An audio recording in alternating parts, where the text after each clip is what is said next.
இந்த வெப்பமான பாலைவனத்தில் வீடு இல்லாமல் தவித்துக் கொண்டிருந்த ஒரு ஏழை விவசாயி தினமும் கடும் வெயிலில் உழைத்தும் அவனுக்கு ஓய்வெடுக்க ஒரு இடம் கூட இல்லை.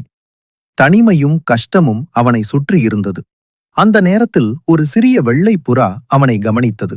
அது சாதாரண புறா இல்லை. அடுத்த நாள் அது ஒரு செங்கல்லை தூக்கி வந்து அவன் முன் வைத்தது. அதை பார்த்த விவசாயி அதிர்ச்சி அடைந்தான். நானும் இதை செய்யலாம் என்று அவனும் அந்த புறாவுடன் சேர்ந்து உழைக்க ஆரம்பித்தான். இருவரும் சேர்ந்து செங்கல் மேல் செங்கல் வைத்து வீடு கட்ட ஆரம்பித்தார்கள். வெயிலும் கஷ்டமும் இருந்தாலும் அவர்கள் நின்று விடாமல் தொடர்ந்து உழைத்தார்கள். நாளுக்கு நாள் சுவர் உயர்ந்து ஒரு வீடு உருவாக ஆரம்பித்தது. சில நாட்களில் அந்த பாலைவனத்திலே ஒரு அழகான வீடு தயாரானது.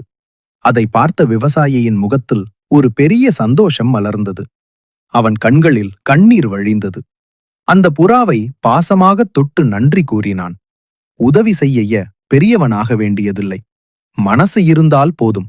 ஒரு சிறிய புறா கூட ஒரு வாழ்க்கையை மாற்ற முடியும். உங்களுக்கு இந்த புறா அந்த விவசாயிக்கு உதவியது பிடித்திருந்தால் லைக் பண்ணுங்க, ஷேர் பண்ணுங்க, சப்ஸ்கிரைப் பண்ணிக்கோங்க.